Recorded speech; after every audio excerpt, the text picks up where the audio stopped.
Kisah Nabi Syith, nabi kedua setelah Nabi Adam alaihissalam, dapat menjadi cerita yang menginspirasi bagi umat muslim. Nabi Syith adalah seorang putra Nabi Adam dan Hawa yang meneruskan wasilah kenabian di muka bumi setelah ayahnya. Nabi Syith termasuk guru Nabi Idris yang pertama kali mengajarkan baca tulis, ilmu falak, menjinakkan kuda, dan lain-lain.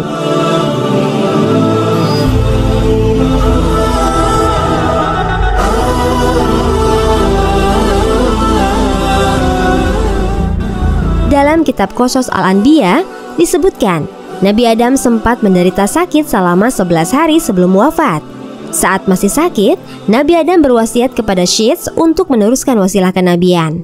Nabi Adam juga sempat mengingatkan Syith untuk menjaga kerahasiaan mandat tersebut agar tidak sampai diketahui oleh putranya yang pendengki, yaitu Qabil.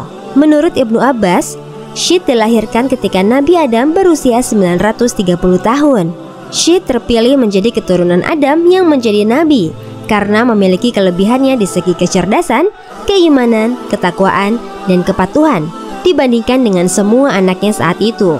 Nama Nabi Syith memang tidak disebutkan dalam Al-Quran dan tidak termasuk dari 25 nabi yang wajib diimani. Namun, kisahnya dari sejumlah riwayat tentu memiliki banyak hikmah yang dapat dipetik. Kisah tentang Nabi Syith alaihissalam salah satunya terdapat dalam Qasas Al-Anbiya dan disebutkan bahwa ia menerima perintah dari Allah Subhanahu wa Ta'ala dalam 50 suhuf, mendapat perintah memerangi Qabil. Kisah awal kelahiran Nabi Syith sendiri memang bermula dari peristiwa pembunuhan Qabil terhadap Habil. Qabil bisa disebut sebagai awal mula angkara murka di muka bumi setelah Nabi Adam diturunkan ke dunia. Setelah Adam mengetahui Habil terbunuh, selama setahun dia tidak tertawa dan tidak bergaul dengan Hawa. Maka Allah berfirman kepadanya, "Hai Adam, sampai kapan tangisan dan kesedihan ini?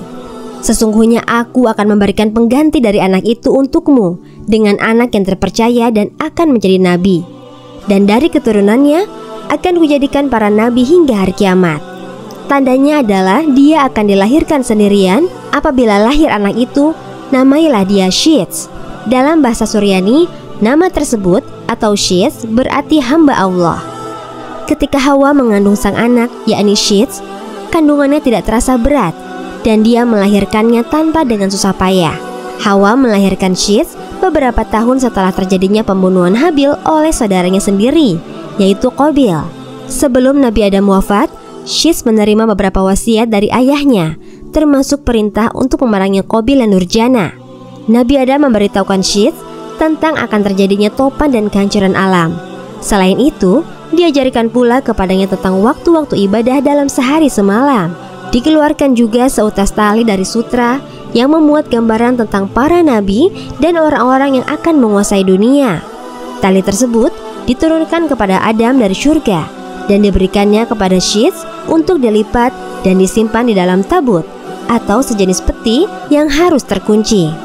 Adam lalu mencabut beberapa lembar rambut dari janggutnya dan meletakkannya ke dalam tabut sambil berkata, "Hai anakku, ambillah rambut-rambut ini dan bawalah bersamamu ketika menghadapi urusan yang penting. Rambut-rambut ini akan membantumu mengalahkan musuh selama masih ada bersamamu. Apabila engkau melihat rambut-rambut tersebut memutih, maka ketahuilah bahwa ajalmu telah dekat dan engkau akan meninggal pada tahun itu."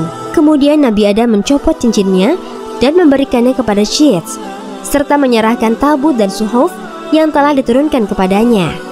Adam berkata, "Wahai anakku, perangilah saudaramu, Qabil.